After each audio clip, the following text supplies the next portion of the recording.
Questão 62, tá? Mais uma. Revista História Viva. De acordo com o texto, a produção do café gerou mudanças no espaço urbano, que estão evidenciadas no quê? O processo produtivo do café integra vários subprodutos ou subprocessos realizados em unidades físicas, bem definidas e caracterizadas no tempo e no espaço por elementos arquitetônicos resultados de uma arquitetura específica e original. A fazenda cafeeira, desenvolvimento tecnológico, ao inovar o processo produtivo, alcançou outros espaços para além da fazenda cafeeira. Essa aqui é um pouco mais conteudista, tá? Porque essa aqui, ela fala um pouquinho sobre o café, tá? Ela fala aqui sobre o café, beleza? E basicamente você tem que ter um conhecimento sobre o ciclo do café. Ciclo do café, tá? Ciclo do café. Eu vou explicar rapidamente aqui um pouquinho sobre o café, tá? No Brasil, tá? O que é importante que você entenda aqui? Ele pergunta, de acordo com o texto, a produção do café gerou mudanças no espaço urbano. Quais são as principais mudanças no espaço urbano? Essa aqui demanda um pouquinho de conhecimento da história. Eu vou puxar aqui uma tela aqui para vocês, né? Para a gente explicar um pouquinho rapidamente sobre o café. O que é importante que eu quero que você entenda sobre café para você anotar aí, tá? Vamos pegar um fundamentozinho aí para você que errou, para você que sentiu dificuldade, né? Porque eu acho que pode cair no domingo essa questão, e aí eu não quero que você erre, tá? Bom, ciclo do café. Ele é forte principalmente na região do Rio de Janeiro, tá? E principalmente do São Paulo, né? Você vai lembrar lá que nós temos os famosos barões do café, né? Os barões do café paulista, beleza? É muito forte isso aqui ali no final do século, né, século XIX, né, até século XX, né? Então a gente pode associar o café ao século XIX e também século XX, né? Então nós temos alguns ciclos, o ciclo do açúcar, depois vem para o ciclo do ouro, né? O ciclo do ouro, de repente, a gente tem um café muito forte, principalmente nessa região que favorecia a plantação ali do café, principalmente São Paulo, né? O que acontece? Nesse período aqui, a gente tem uma forte demanda, né? Então, a gente tem uma forte demanda internacional. Isso aqui é muito importante que você entenda. Então, o café, ele tem uma forte demanda internacional. Não é uma demanda tanto, né, interior do Brasil. Não é uma demanda tanto brasileira, tá? É uma demanda de fora por esse café. Um segundo fundamento importante que você tem que entender sobre o café é que ele não aconteceu próximo das regiões urbanas, tá? O café, ele foi para o interior, beleza? Ele foi para o interior, que era onde ocorria ali os grandes latifúndios, as grandes fazendas de café, né? Era onde a gente tinha as grandes fazendas de café.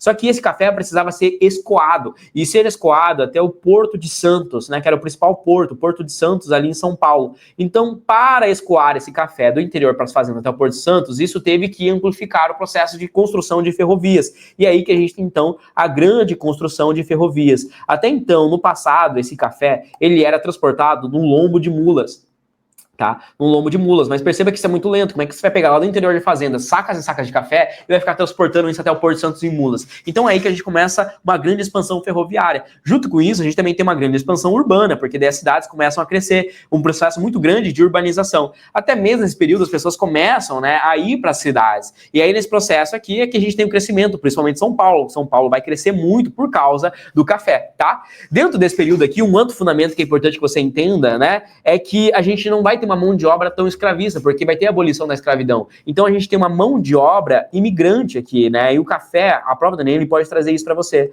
Uma mão de obra imigrante. Que mão de obra é essa? Mão de obra italiana, tá? Mão de obra espanhola, mão de obra japonesa, que vem para São Paulo. E é por isso que em São Paulo a gente vai ter muitos espanhóis, italianos, japoneses vindo para ali. Eles vieram para trabalhar nas lavouras de café, beleza? Tudo isso aqui está relacionado aí ao que a gente chama de ciclo do café, tá? Tá conseguindo aí pegar o fundamento que a gente tem? Até que, mais ou menos ali em 1929, tá? Em 1929, nós temos um momento chamado de Grande Depressão. Grande Depressão dos Estados Unidos, né? Grande Depressão ali dos Estados Unidos. E essa Grande Depressão vai criar uma grande crise econômica mundial. Os Estados Unidos eram um grande comprador de café do Brasil, né? Era um dos grandes compradores aí de café e vão reduzir muito aí a compra do café. Essa crise de 29, ela é depois ali da Primeira Guerra Mundial, né? Ela acontece logo depois lá da Primeira Guerra Mundial ali, e aí a gente tem a Grande Depressão dos Estados Unidos. Então ficou Primeira Guerra Mundial, depois a gente tem também os Estados Unidos entrando em crise e eles eram os principais compradores. Isso vai criar uma grande crise do café, tá? Uma grande crise do café. Bom, dentro disso, né, essa crise do café vai começar ali a aumentar os custos de produção, os grandes fazendeiros ali, os barões de café não estão conseguindo sustentar tudo isso, e a gente tem uma última medida que vale a pena você lembrar, que é uma medida aí do governo Vargas, né? Então, na era Vargas ali, para tentar controlar essa questão ali, né, do café, ele vai comprar e queimar o café, né? Então ele vai comprar e queimar, né? Como assim comprar e queimar? Ora, quando algo tem em abundância, por exemplo, eu tenho muito café e não está sendo vendido, isso começa a baratear, né? E aí você começa a entrar em prejuízo. Quando você compra e queima, você está basicamente mantendo ali um valor de mercado, entendeu? Então você vai estar controlando o excesso, né, a produção ali no estoque. Então uma grande característica do governo Vargas foi uma medida ali de tentar comprar esse café e queimar ele ali para tentar controlar os preços, tá? Voltando para isso, tendo esse conhecimento histórico, quando a gente volta para a questão, a gente vai perguntar qual a mudança no espaço urbano que estão evidenciadas no quê? Transporte no lombo dos animais? Não, porque isso aqui era o que é feito antigamente, não é algo urbano, né? Gerando problemas sanitários? Não. Derrubada da vegetação nativa, abrindo novas áreas de vegetações, a vegetação nativa já estava sendo derrubada há muito tempo, tá? Na cana-de-açúcar, na exploração lá das drogas do sertão, na mineração no ouro. O café não trouxe essa mudança no espaço urbano. Isso já estava acontecendo antes, tá? Presença de trabalhadores livres no sistema de parceria, aumentando a produtividade. Já tinha trabalhadores livres trabalhando antes ali, né? Então essa não é a principal mudança no espaço urbano. Eu quero saber a mudança no espaço urbano, e não apenas na questão econômica ou nas relações de trabalho. Plantio em regiões próximas aos centros, na verdade, era no interior. Perceba que houve avanço no centro econômico, mas a plantação do café era nas fazendas, não no próximo centro urbano. Por isso que eu precisava construir ferrovias. Melhoria da infraestrutura de circulação, introduzindo ferrovias e diversificação de serviços, perfeito. Essa é a principal mudança que eu tenho com o café. O café foi o principal impulsionador para que a gente construísse ferrovias e construísse cada vez mais cidades, sistemas de escoamento produtivo. Então, todo esse escoamento produtivo, ele conectava o interior do Brasil aos portos para exportação. Esse é o principal impacto da urbanização econômica. Tá? Então, aqui sim é uma questão conteudista. Tá? Aqui sim é uma questão conteudista, né? Tanto que você viu que eu fiz uma série de explicação. Quando a questão não é, você percebe que a questão conteudista é quando o Renato puxa uma folha, né? O Renato puxou uma folha pro lado e fala assim, opa, ali não tem interpretação no texto. Ali é conteúdo puro, conteúdo bruto. Aqui sim é uma questão de conteúdo, tá? Então por isso que eu expliquei. Se cair café, acabou, tá revisado.